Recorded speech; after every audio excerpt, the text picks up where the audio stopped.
Ginoong Kristo. Salvation is a gift, not a wages. Diba? So next 7. Kaya pa ni.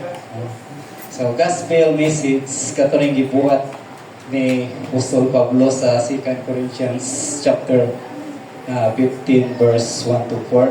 So atong basahon dia mayong balita nga gisugid ni Apostol Pablo ngadto sa mga taga Corinto, no? Kaya mo open ang cellphone. Okay, taga na siya pagtaga. So, 2 Corinthians chapter 15 verse 1 to 4. So, gamay lang atong yataga nga pagsabot. So, gingon pa diya nga mga igsoon nagpahinumdum si Apostol Pablo nga may tungod sa maayong balita nga atong nadawat. So nadawat na nato ang maayong balita nga makabaton kita og kaluwasan diha lamang sa atong Ginoong Kristo, pinaagi sa maayong balita nga magpabilin kita nga malikon gawas kong taphaw lang ang atong pagtuo, di ba? Sa verse 2, chapter 15 o sa 14 diyan mabasa nato nga gilubong siya o sa ikatulo ka adlaw na banhaw sumala sa nisulat sa kasulatan, di ba?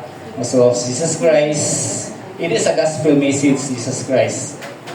Muna siya buhat nga matuod. So, Jesus Christ lang only ang makahimo niya na. Siya lang ang makahimo sa pagkamatay, burial of Christ, di ba? Nagitalansang sa cross. O siya lang ang dunay kaban. At least kita mabanhaw. Dito matay na to, panahon matay Jesus Christ, di ba? Sama kang Jesus Christ.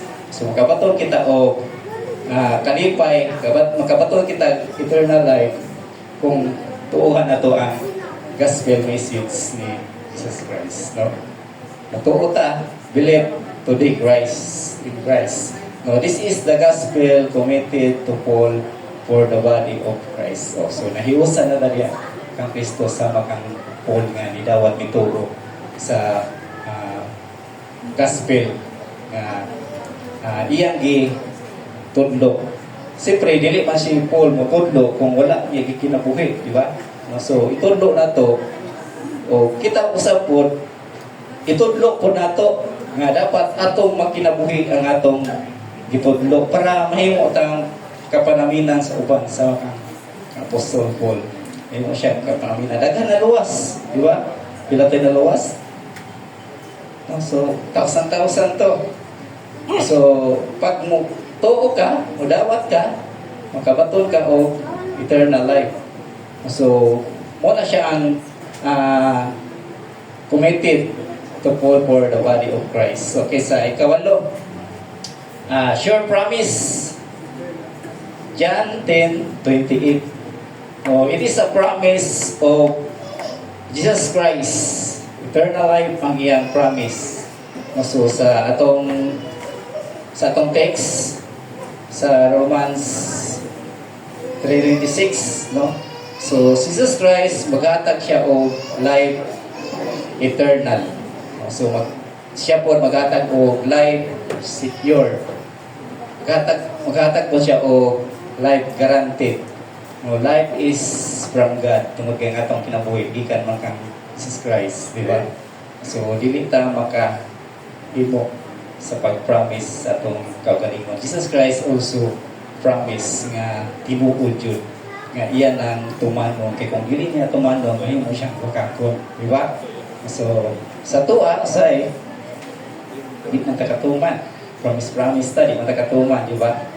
So only Jesus Christ lang ang naka-promise, pero it is a eternal life nga atong isgutan. So kita tawo pwede tong promise nga kung mahatag sa kasal sa Brad Maing, kung hatag sa kasakong ugasa, na So, it is a promise. So, yung mga ginagawa nun, sabi na madungog sa daghan. No? Diba? It is a promise nga gisulat diya sa kasulatan nga all